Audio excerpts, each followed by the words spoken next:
यानंतर गुणवंत भाऊ सोनवणे यांचं स्वागत नितीन ठक्कर सर करतील. शाल, पुष्पगुच्छ व ट्रॉफी देऊन.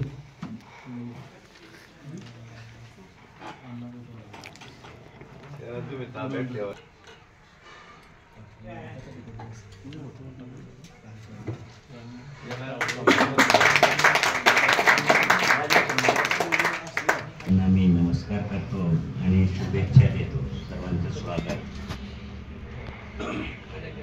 व्यासपीठावरील सर्व मान्यवर, सर्वांना नमस्कार.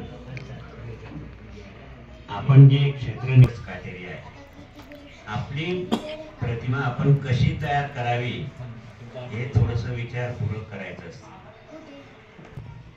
त्यात अनेक अडथळे. आता जायराव सरांनी आपल्याला सांगितलं की हा एक काटेरी मुकुट आहे आणि खरोखर तसंच येते. कारण पत्रकारांना सर्व गोष्टींना सामोरे जावं लागतं. जर वर्तमानपत्रात चांगल्या बातम्या दिल्या तर स्तुती होते आणि जर काही थोड्या अप्रिय बातम्या जर दिल्या तर टीका सुद्धा होते. आणि त्या टीकेला सामोरे म्हणजे जाण्याची एक धैर्य असावं लागतं. आणि ते आपल्याला सरांनी सांगितलंच की या पत्रकारिता करताना धैर्य सुद्धा बाळगणं अत्यंत आवश्यक आहे. सर्वात म्हणजे हा लोक आणि त्या कार्यक्रमाचे आजचे अध्यक्ष तरुण तडफदार बोलले सर, सत्कारार्थी ईश्वर सोना, माझे ज्येष्ठ भ्राता आणि मार्गदर्शक अरुणजी माळे, ज्यांना मी सदैव गुरुस्थानी मानत आलेलो आहे आणि तुमच्या पत्रकारितेतलं जे आढळ स्थान ज्यांनी सदोतीत ठेवलेलं आहे असे शिवाजीराव आहेरराव, माझा लहान भाऊ आल्हाद जोशी, माझ्यावर सतत प्रेम करणारे माझे मोठे बंधू कमर अली सय्यद, माझा लाडका भाऊ प्रवीण महाजन, संजय चौधरी, माझे सन्मित्र निकुम सर, ज्याचं पार चुलीपर्यंत अशा व्यासपीठाची वाट पाहत होतो. आपल्या निवेदनांनी काहीही होणार नाही. लेट मी क्लिअर, नाही NHAI ही जी संस्था आहे किंवा जे आहे that is under central government आणि तुम्ही तहसीलदार, PSI, डिस्ट्रिक्ट कलेक्टर किंवा कोणीतरी आमदार, खासदार यांना पत्र येतात. तुमच्या आमदार, खासदारांची, मंत्र्यांची पत्रक त्यांच्या नसतेबद्ध हा जो प्रकार असतो सर, नसतेबद्ध, त्याच्या मनात सुप्त इच्छा झाली की या दगडाची आपण काहीतरी मूर्ती तयार करू. त्याने घाव टाकायला सुरुवात केली. घाव टाकायला सुरुवात केल्यानंतर त्या मूर्तीतून आवाज आला सर.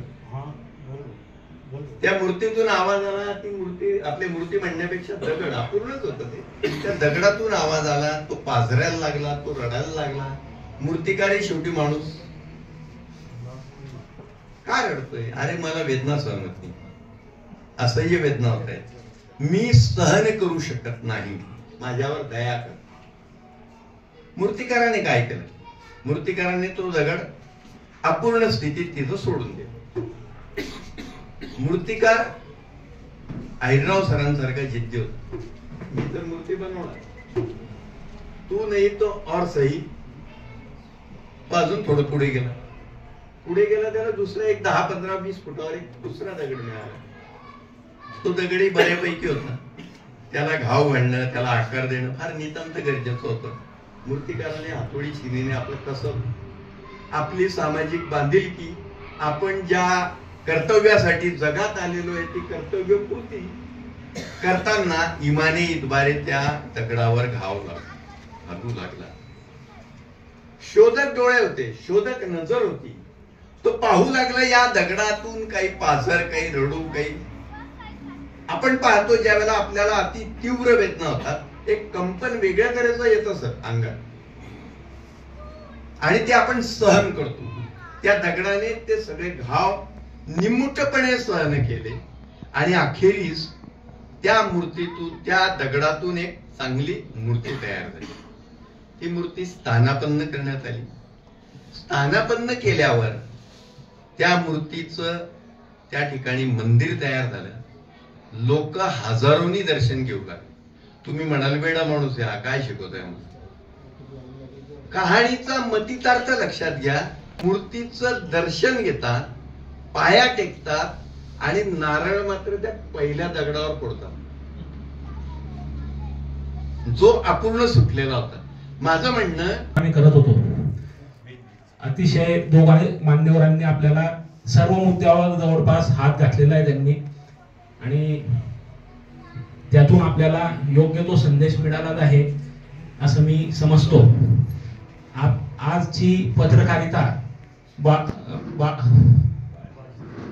आणि दर्पण हा वृत्तपत्र सुरू केल्यापासून ते आजपर्यंत म्हणजे सुमारे 1832 ते आज 2025 पर्यंत झालेली पत्रकारितेमध्ये प्रचंड असा फरक पडलेला आहे. मोठ्या प्रमाणावर दिवसेंदिवस पत्रकारितेचं स्वरूप बदलत आहे. त्या अनुषंगाने आपणही अपडेट झालेलो आहोत. आणि जसं की आपल्याला माहिती आहे, एखादी अप्रिय बातमी लावल्यावर आपल्याबद्दल काही वेळेला हल्ले होऊ शकतात किंवा काहीतरी कोणी टीका करतं, एखाद्या प्रकरणात गोवण्याचा प्रयत्न होतो. यासाठी आपल्याला पत्रकारांनी एकजुटीने राहणं गरजेचं आहे असं मला वाटतं. आणि एखाद्या व्यक्तीवर जर अशा प्रकारे कुठे घटना घडली त्यावेळेला सर्वांनी या गोष्टीला एकत्र येऊन चांगल्या प्रकारे प्रतिकार केला पाहिजे. कापला जातो कारण तो सकाळी लोकांना जागे करत असतो.